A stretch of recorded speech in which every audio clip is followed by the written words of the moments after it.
কেন্দ্র থেকে শুরু করে রাজ্য পর্যন্ত আপনার বিরুদ্ধে ষড়যন্ত্র রচে দিয়েছে।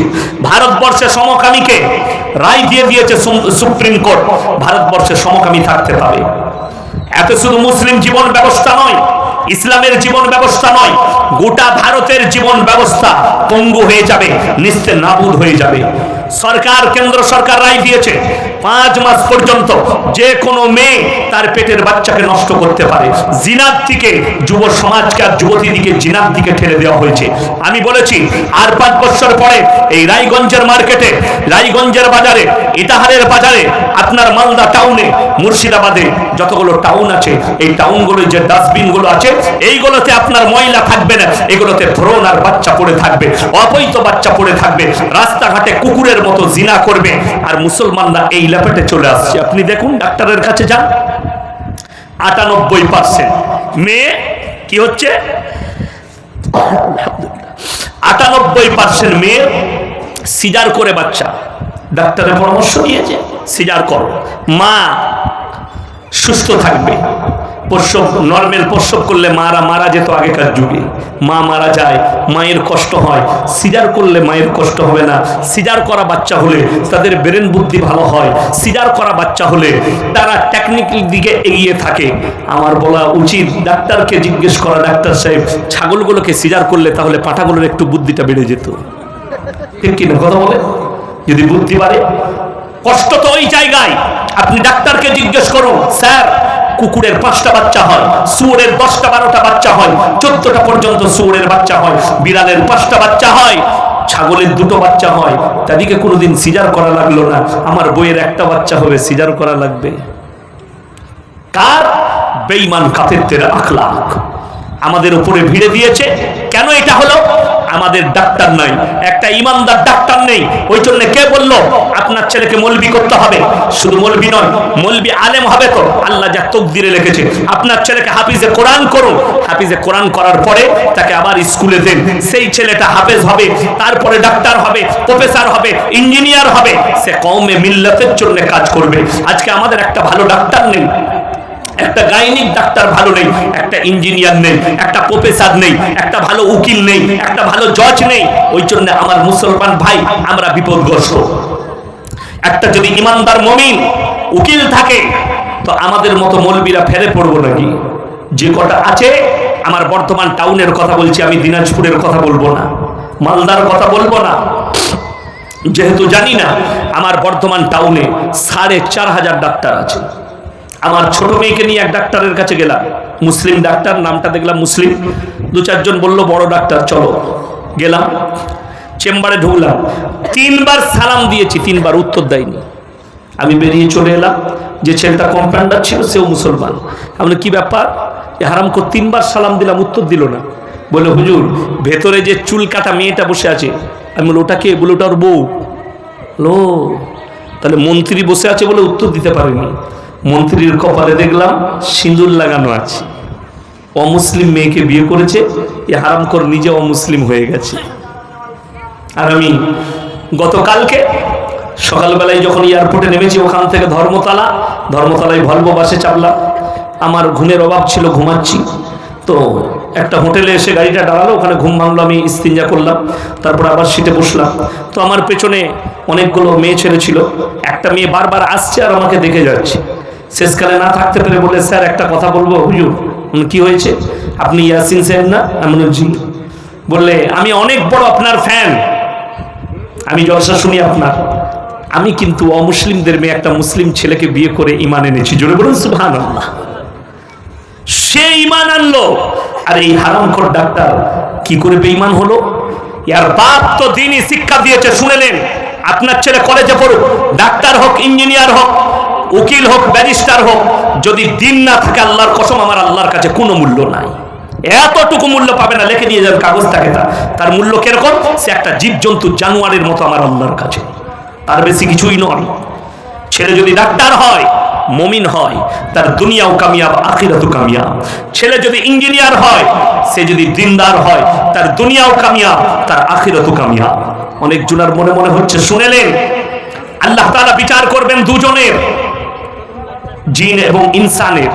আপনাদেরকে বলে দিই, আমি তখন বর্ধমান খাগড়াগড় মাদ্রাসায় ছিলাম, যেখানে খাগড়াগড় কাণ্ড হয়েছিল।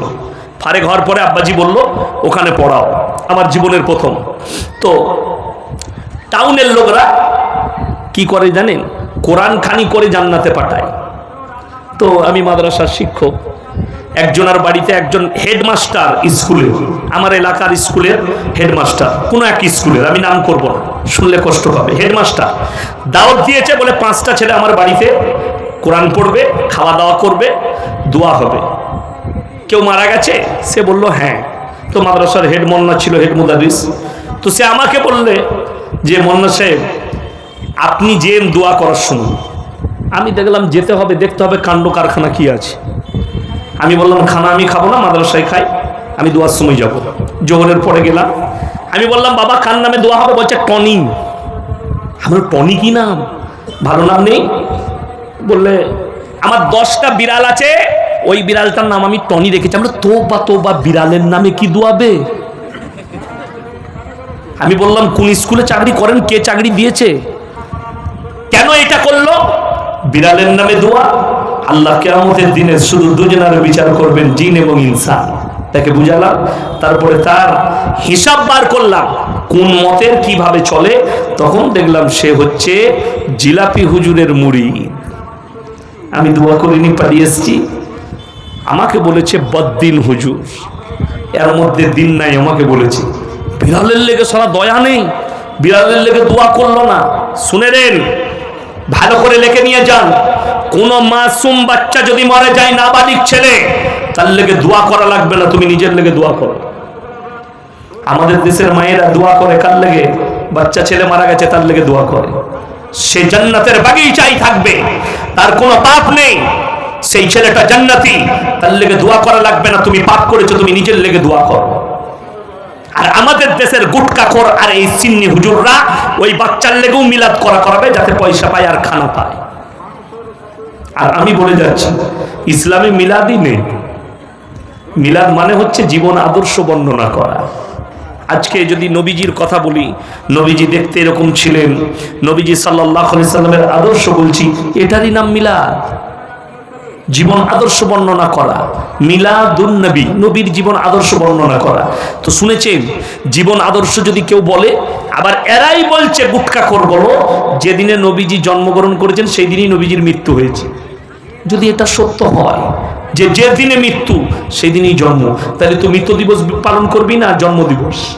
নিজে ঠিক কর। সবাই নিয়ত করেলেন আজ থেকে 5 ওয়াক্তের নামাজি হবো, জোরে বলুন ইনশাআল্লাহ। যারা পড়েন না তাদেরকে বলে যাচ্ছি, নবীজি বলেছেন যার নামাজ নাই তার ইসলাম নেই, যার নামাজ নেই তার ইসলাম নেই। মাইদিকে বলছি নামাজি হও, পর্দা পুশিদায় এসো, দিনদার হও, পরকালে চিন্তা করো মরণের পরে কি হবে। আমার মুসলমান ভাই, প্রত্যেকটা মানুষকে আল্লাহর কাছে হাজিরি দিতে হবে, এতটুকু রিহাই পাবে না। প্রত্যেকটা মুসলমান আল্লাহর কাছে হাজিরি দেবে, এতটুকু রিহাই পাবে না।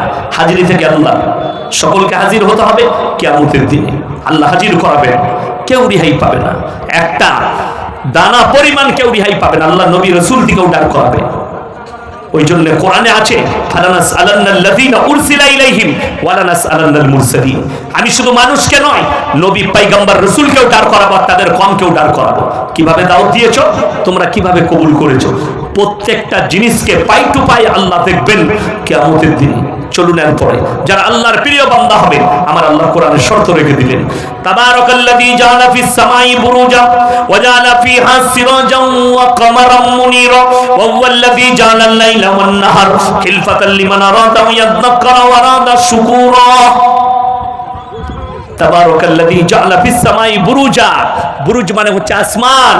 আমি এই আসমানটাকে চন্দ্র, সূর্য, গ্রহ, তারা, নক্ষত্র দিয়ে সাজানিত করেছি। ওয়া হুয়াল্লাযী জাআলাল লাইলা ওয়ান নাহার, দিবা এবং রাত্রি আমি আল্লাহ সৃষ্টি করেছি। তার থেকে তোমরা জ্ঞান অর্জন করো এবং আমার আল্লাহর কৃতজ্ঞতা জ্ঞাপন করো, শুকর আদায় করো। আল্লাহ যে এত বড় ভান্ডার দিয়েছেন দিবা এবং রাত্রি। শুনেলেন বিজ্ঞানের কৃতিত্ব ফেল হয়ে যাবে, তার প্রমাণ একটাই, রাত্রি এখন বড় হচ্ছে না ছোট হচ্ছে? কথা বলে বড় হচ্ছে। শীতকালে রাত্রি বড় হয়ে যায়। আপনি পৃথিবীর যত বৈজ্ঞানিক আছে তাদেরকে বলুন যে এই বড় রাত্রিকে একদিনের জন্য খালি 1 মিনিটের ছোট করে দেখাও।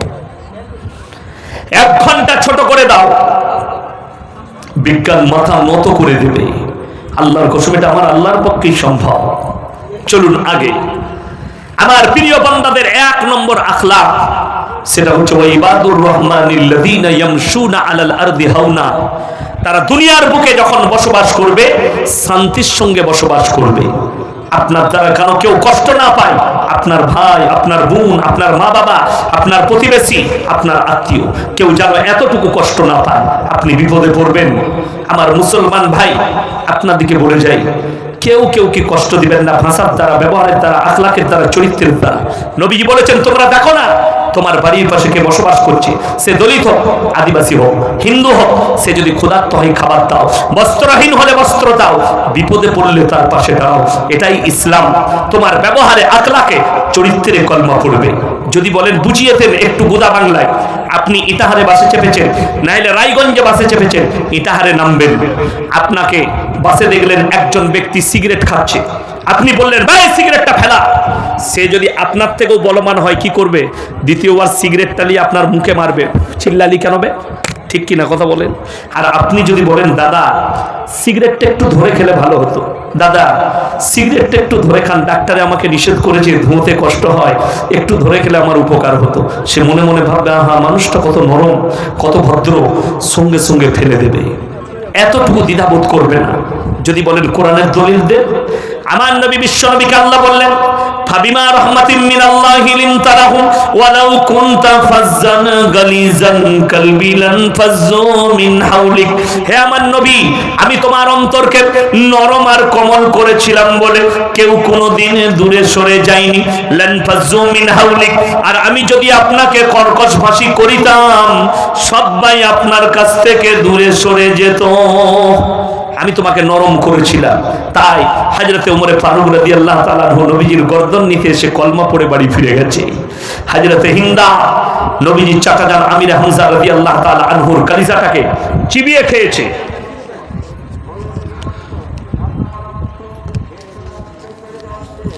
ঠিক ইনশাআল্লাহ।